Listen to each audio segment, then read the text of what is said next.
Before touchscreens ruled dashboards. Before ambient lighting became a personality trait. Before luxury cars needed software updates just to feel complete. There was a coupe so overengineered, so confident, so unapologetically expensive that Mercedes-Benz never truly tried to build anything like it again. This wasn't a car chasing trends. This was a car setting the ceiling. This is the Mercedes-Benz 560 SEC, and this is peak 1980s luxury, done the old-school German way.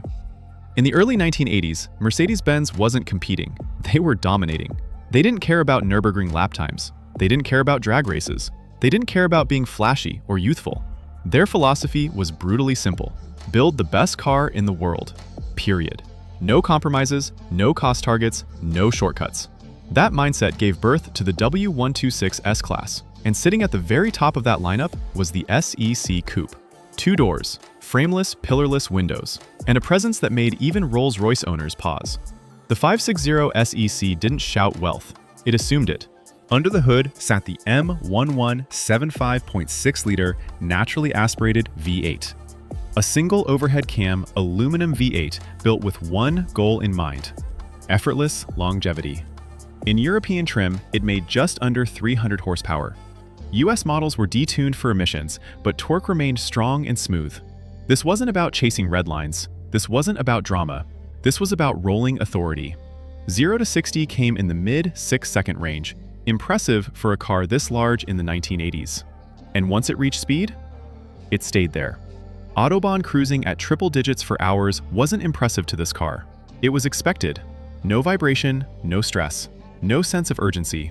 Just V8 momentum, delivered like a private jet accelerating down a runway. Power went through a 4-speed automatic transmission, because a manual simply didn't belong here. Shifts were slow, deliberate, almost indifferent, and that was the point. Everything about the 560 SEC was tuned for longevity, not excitement. Which brings us to the part that truly defined it: build quality. The doors didn't close, they vaulted shut. The interior wasn't styled, it was engineered. Thick leather designed to age, not crack. Real wood trim, hand-matched grain to grain. Metal switches that clicked with mechanical certainty. Nothing squeaked, nothing rattled, nothing felt disposable. Mercedes engineers famously tested the W126 platform to survive over a decade of brutal daily use, at a time when most luxury cars barely planned for half that. This was the era when Mercedes engineers were told one thing: do it right, cost is secondary. And it shows everywhere. The SEC took that philosophy and wrapped it in elegance. No B-pillar meant when all 4 windows dropped, the entire side profile opened up. At speed, it felt like piloting a luxury speedboat, calm, planted, unbothered. The suspension wasn't soft, it was controlled. It floated, but never lost discipline. Despite its size and weight, the 560 SEC handled with confidence, stability, and composure that embarrassed many sporty cars of the era. But the legend didn't stop at the factory gates, because once Mercedes finished building it, AMG stepped in. Before AMG was a factory-backed performance brand, they were outlaws, independent, obsessive, and slightly unhinged. They looked at the 560 SEC and asked a dangerous question: what if luxury wasn't enough? AMG widened the body, lowered the suspension, added aggressive aero, and installed hand-built V8s that pushed displacement beyond reason. 6.0 liters, 6.2 liters.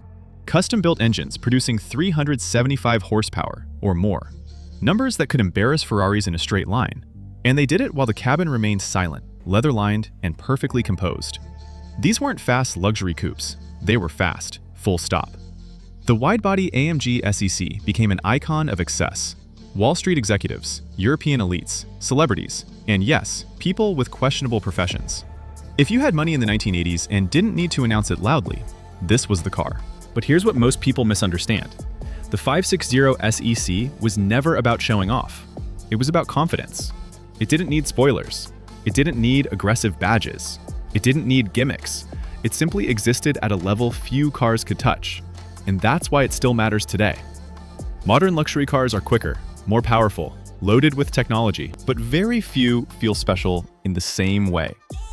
Because the 560 SEC was built before accountants took control, before cost-cutting became standard, before luxury turned into subscriptions and software locks.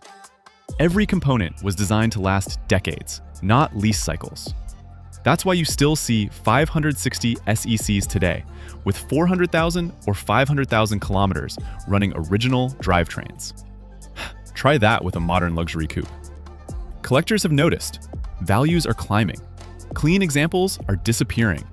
And genuine AMG variants? They're already in another league. The 560 SEC represents something we may never see again. A time when luxury meant engineering dominance. When comfort didn't mean isolation from the road. When prestige came from restraint, not excess. It was a coupe for people who didn't need to prove anything. And that's exactly why it remains iconic. So here's the real question. In a world obsessed with speed, screens, and trends, was the 560 SEC the last truly timeless luxury coupe? Or will Mercedes ever dare to build something this unapologetically perfect again? The answer says everything about where the car world is heading next.